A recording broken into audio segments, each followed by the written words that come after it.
Bienvenidos a Señor Reddit. En este hilo tenemos a los eventos más oscuros de la historia que mucha gente no conoce.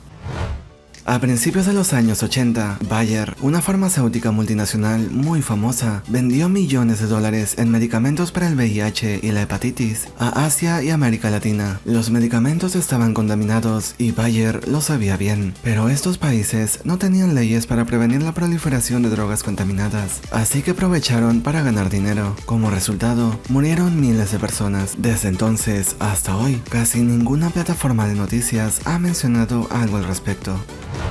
Una vez, en los años 70, un equipo de filmación estaba filmando un episodio de The $6 Million Man y estaban en una especie de casa de juegos en un parque de diversiones. Uno de los trabajadores del escenario estaba moviendo lo que él pensó que era una figura de seda colgada en una soga, solo para que de repente un brazo se cayera, revelando carne y huesos humanos por debajo. Después de una autopsia, se reveló que la figura de cera era el cadáver de 60 años de un viejo forajido del salvaje oeste que había sido taxidermizado hasta cierto punto. Espera, ¿qué? ¿Cómo termina un cadáver de 6 décadas de un forajido del salvaje oeste en un parque de diversiones? Después de que Elmer McCarthy muriera en 1911, su cuerpo fue llevado a una funeraria donde no fue reclamado. El enterrador embalsamó el cuerpo para preservarlo y lo guardó en la parte trasera de la funeraria, ya que se negó a enterrar o liberar el cuerpo hasta que alguien le pagara por sus servicios. Después de que pasara mucho tiempo sin que nadie se interesara por el cuerpo, la funeraria decidió exhibir el cuerpo de McCarthy para ganar algo de dinero. Como resultado, el cuerpo se convirtió en una atracción popular en la funeraria y llamó la atención de dos hermanos llamados James y Charles Patterson, quienes en 1916 fingieron ser hermanos de McCarthy para poder reclamar su cuerpo. El plan de los hermanos funcionó y el cuerpo de McCartney terminó convirtiéndose en una exhibición del circo ambulante de James hasta 1922, cuando James vendió su circo a un hombre llamado Louis Sony, quien usó el cuerpo de McCarthy en un espectáculo suyo llamado Museo del Crimen. En 1933, Sony prestó el cuerpo de McCarthy al director Dwayne Esper para promover su próxima película Narcotic. El cuerpo de McCarthy seguía pasando de mano en mano y en este punto ya se había momificado. En 1949, después de la muerte de Sony, el cuerpo de McCarthy fue guardado en un almacén en Los Ángeles hasta 1968, cuando el hijo de Sony lo vendió a un hombre llamado Spoony Saint, propietario del Museo de Cera de Hollywood. Luego, Saint prestó el cuerpo de McCarthy a dos hombres canadienses que lo exhibieron en un espectáculo en Mount Rushmore. Durante la exhibición, el cuerpo sufrió algunos daños que llevaron a Saint a vender el cuerpo. El comprador fue Ed Liersch, el dueño parcial del parque de diversiones donde se descubrió el cuerpo. Ed colgó el cuerpo de McCarthy como una decoración exótica del parque. Permaneció así hasta 1976, cuando el equipo de producción de The $6 Million Man lo descubrió por error. Tras más de 60 años pasando de mano en mano, el cuerpo de McCarthy fue finalmente sacado de la exhibición y enterrado en 1977. La Casa de la Maternidad Ideal, aquí en Canadá. Desde la década de 1920 hasta la del 1940, acogieron a bebés de madres solteras y los vendieron a familias judías desesperadas en Nueva Jersey. La adopción era ilegal en los Estados Unidos en ese momento. Más tarde, se descubrió que las personas que dirigían este negocio mataban de hambre a los bebés que no eran atractivos, les daban solo agua de alimento, y los bebés feos morían a las 2 semanas. Ponían los cadáveres en una caja de madera que a menudo se usaba para almacenar mantequilla, y es por eso que a las víctimas se las llaman los bebés Butterbox, cajas de mantequilla. Las cajas con los bebés fueron enterradas en la propiedad, tiradas al mar, y otras fueron quemadas en un horno doméstico. Los padres que dieron a su hijo a esta casa de maternidad volvían para preguntar cómo estaba su hijo, pero siempre se les decía que sus hijos habían muerto, cuando en realidad habían sido vendidos a padres adoptivos o dejados morir en hambre. Unos 1000 bebés fueron vendidos a padres adoptivos y unos 600 bebés fueron asesinados en esa casa de maternidad. Lamentablemente, los bebés adoptados a menudo padecían enfermedades debido a las malas condiciones y cuidados que tuvieron en el hogar.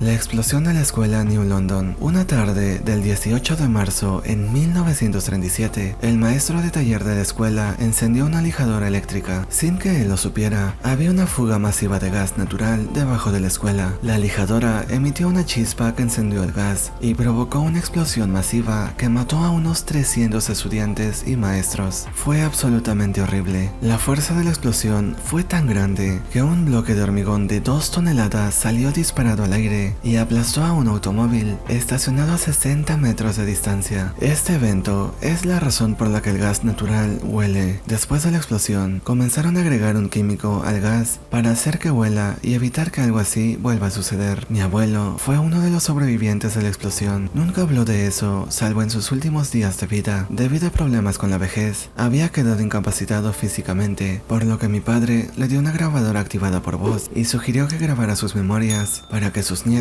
las escucharan algún día. Tenemos horas y horas de cassettes de él contando la historia de su vida, realmente muy interesante. La que contaré es sobre la explosión de la escuela de New London. Como las reglas de privacidad de este foro dictan, llamaré a mi abuelo con otro nombre, papá, y usaré una inicial para cualquier otra persona. Papá tenía unos 12 años cuando pasó. Era jueves y estaba en su clase en inglés, alrededor de las 3 de la tarde. Al comienzo de la clase, papá y su amigo T habían estado jugando y haciendo bulla en la parte de atrás del aula. Su maestra, la señorita M, estaba harta de sus interrupciones e hizo que papá cambiara de asiento con otra alumna. Esta era una alumna estudiosa y responsable. Ella se sentaba en la primera fila, por lo que papá fue movido a la primera fila y la alumna a la parte trasera en el asiento de papá. Cuando la escuela explotó, estaban haciendo una prueba de lectura. Papá quedó inmediatamente inconsciente por un corto tiempo y cuando se despertó no pudo ver nada porque el polvo era increíblemente denso. Miró hacia abajo y vio que el lápiz se le había escapado de la mano. Cuando se despejó el polvo, vio que toda la parte trasera del salón había desaparecido. No entraré en detalles, pero había cuerpos y pedazos de cuerpos de niños por todas partes. El salón estaba lleno de polvo, hormigón y sangre por todas partes. Los estudiantes de la mitad delantera del salón sobrevivieron. Los estudiantes de la mitad trasera murieron. Esto incluía al amigo de papá y a la niña que se había visto obligada a ocupar el asiento de papá debido a su mala conducta. Si papá no se hubiera portado mal, él habría muerto y la niña estudiosa habría vivido. Él cargó con la culpa de su muerte hasta el día en que murió. El aula de papá estaba en el segundo piso. La escalera había sido destruida y no había otra forma de salir del salón que no fuera la cavidad abierta de la explosión. Después de que la conmoción inicial pasó, papá y otro compañero de clase se pusieron en acción. Salvo ellos dos, el resto de niños que sobrevivieron estaban gravemente heridos. Papá y su compañero hicieron un torniquete con un calcetín y un cordón de zapato para una niña que tenía el brazo abierto. Luego sacaron a su maestra, quien estaba viva pero gravemente herida. Para entonces, unos hombres corrían por debajo del agujero, por lo que papá y el otro niño comenzaron a bajar a los que estaban gravemente heridos hacia ellos. Luego bajaron a los que aún podían caminar, incluido papá. Papá corrió a buscar a su hermano mayor, B, quien estaba en el mismo colegio y se suponía que estaba en la clase de geometría. El aula de geometría había quedado completamente destrozada. Entró al salón y no pudo encontrar a su hermano B, ni siquiera un cadáver reconocible de su hermano o los alumnos de ese salón. Resulta que B y su mejor amigo habían decidido en escaparse del colegio para ir a pescar. La explosión ocurrió cuando B y su amigo estaban saliendo y yendo al estacionamiento. La fuerza de la explosión hizo que B y su amigo se cayesen de cabeza en el estacionamiento. Quedaron golpeados y aturdidos, pero sobrevivieron. El resto de compañeros de B y su maestra murieron. No sé si hay una moraleja en todo esto, pero el hecho es que tanto mi abuelo como su hermano mayor sobrevivieron porque se portaron mal ese día. Papá y su compañero recibieron medallas y certificados de valor por sus acciones ese día. Casi todas las familias de la ciudad perdieron un hijo. Algunas de ellas perdieron a todos sus hijos. Estoy seguro de que puedes imaginar el tremendo bajón extremo en la salud mental de la ciudad durante esos años. Papá describió a la ciudad en los meses posteriores a la explosión como una ciudad sin niños. Para ayudar, las compañías petroleras reclutaron a familias con niños de otras ciudades para que se mudaran. De este modo, para el comienzo de clases del siguiente año, la cantidad de niños aumentó y hubo una sensación de normalidad. Papá tocaba la trompa en la banda de la escuela, pero se le pidió que cambiara a trompeta, ya que todos los niños de la sección de trompetas habían muerto. Unos años más tarde, papá fue a la Segunda Guerra Mundial y vio algunos de los peores conflictos en el Pacífico, incluido Peleliu y la liberación de Manila, pero dijo que nada de lo que vio durante la guerra fue tan horrible como el día de la explosión. Siempre me sorprende